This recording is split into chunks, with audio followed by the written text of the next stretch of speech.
The objective of this lesson is to have students be able to multiply by a factor of 0 and write the equations to describe different situations.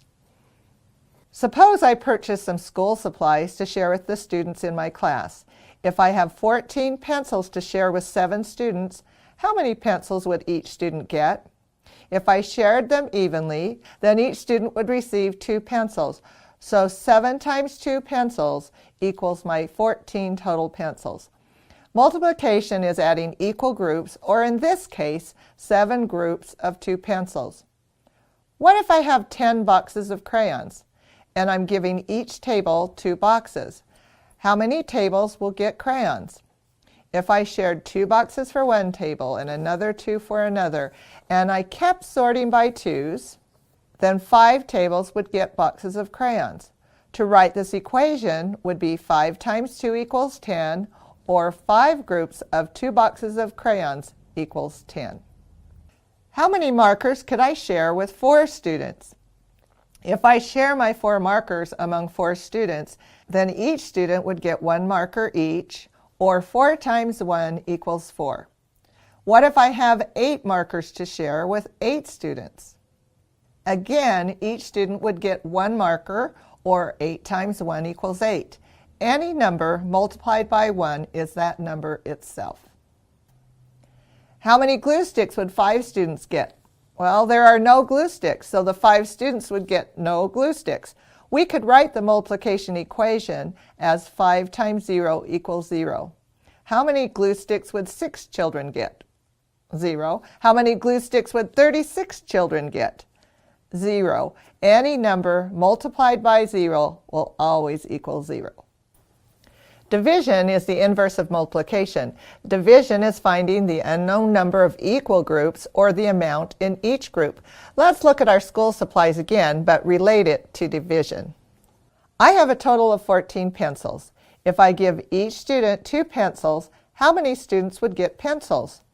If I sorted by 2s, it looks like I could give pencils to 7 students. So 14 divided by 2 equals 7.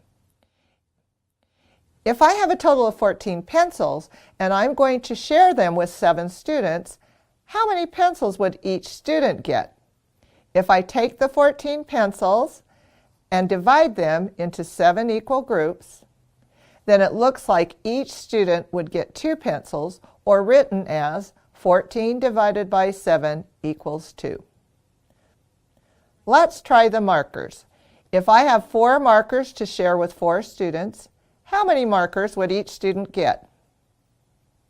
It looks like 1, and to write this with division is 4 divided by 4 equals 1. Any number divided by itself is 1. If I have 4 markers and I'm giving each student 1, how many students would get markers? It looks like 4, and to write this with division would be 4 divided by 1 equals 4.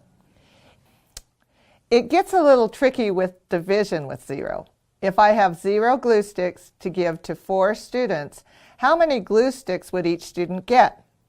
Obviously, if I have no glue sticks to give away, then they would get 0.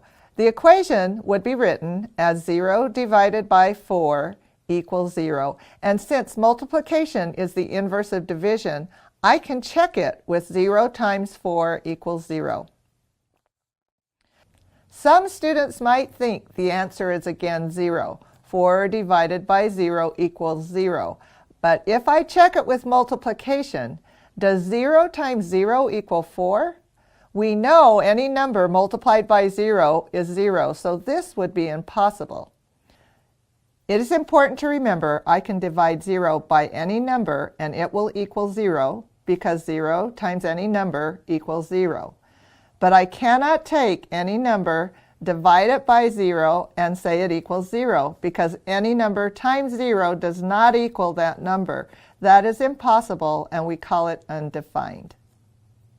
You might want to share the book Where the Wild Things Are by Maurice Sendak with your child.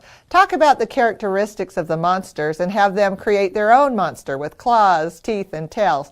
Have them create equations based on multiple monsters. For example, if their monster has 5 claws, then 2 monsters would have 10 claws, or 5 times 2 equals 10. If their monster has no tail, then 2 monsters would have 0 tails, or 2 times 0 equals 0.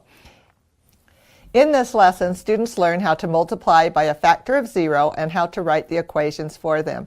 They were introduced to division of 0 and learned that dividing any number by 0 is impossible or undefined.